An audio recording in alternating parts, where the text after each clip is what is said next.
നമസ്കാരം. കേരളത്തിന്റെ തുറമുഖത്തിൽ നിന്ന് ദുബായിലേക്ക് ഒരു കപ്പൽ സർവീസ് നടത്തുന്നതിനെക്കുറിച്ചുള്ള വാർത്തകൾ ഏറെ നാളായി കേട്ടുവരികയാണ്. ഇതിനെക്കുറിച്ചുള്ള വീഡിയോ ഞാൻ മുമ്പും ചെയ്തിട്ടുണ്ട്. ഇതിന്റെ ഒരു അപ്ഡേറ്റ് ആണ് ഇന്ന് പറയുന്നത്. വീഡിയോയുടെ വിശദാംശങ്ങളിലേക്ക് കടക്കാം. ഇത്തരത്തിൽ കേരളത്തിനും ദുബായിക്കും ഇടയിൽ കപ്പൽ സർവീസ് നടത്താൻ താൽപ്പര്യമുള്ള കമ്പനികളിൽ നിന്ന് ഇക്കഴിഞ്ഞ മാർച്ചിൽ കേരള മാരിടൈം ബോർഡ് ടെൻഡറുകൾ ക്ഷണിച്ചിരുന്നു. ഇതിൽ നിന്ന് 2 കമ്പനികളെയാണ് ഇപ്പോൾ സെലക്ട് ചെയ്തിരിക്കുന്നത്.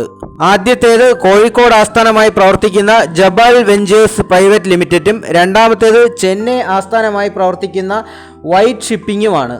കേരള മാരിടൈം ബോർഡ് ഇവരുമായി തുടർ ചർച്ചകൾ നടത്തിക്കൊണ്ടിരിക്കുകയാണ്.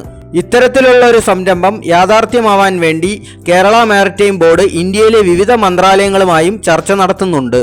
അതിനുശേഷം സംസ്ഥാന സർക്കാരുമായും ചർച്ചകൾ നടത്തിയ ശേഷമായിരിക്കും ഈ കമ്പനിയുമായി കരാറിൽ ഏർപ്പെടുക.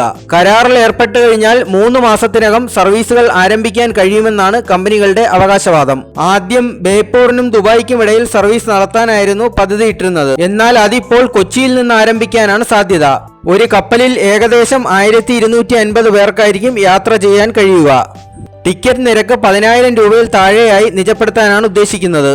കൂടാതെ ഇത്തരം കപ്പൽ സർവീസ് മുഖേന ചരക്ക് ഗതാഗതവും ലക്ഷ്യമിടുന്നുണ്ട്. കേരളത്തിൽ നിന്ന് പ്രധാനമായും കാർഷിക വിളകളും ഭക്ഷ്യ ഉൽപ്പന്നങ്ങളുമായിരിക്കും കയറ്റി അയക്കുക. ഇത്തരം കപ്പൽ സർവീസുകൾ ടൂറിസം മേഖലയ്ക്കും ഉണർവ് നൽകുമെന്ന് പ്രതീക്ഷിക്കുന്നു. ഇത്തരത്തിലുള്ള കപ്പൽ സർവീസുകൾ ഇന്ത്യയിൽ തന്നെ മറ്റ് സംസ്ഥാനങ്ങളിലേക്കും വ്യാപിപ്പിക്കുന്നതിനെക്കുറിച്ചും കേരള മാരിടൈം ബോർഡ് ആലോചിക്കുന്നുണ്ട്.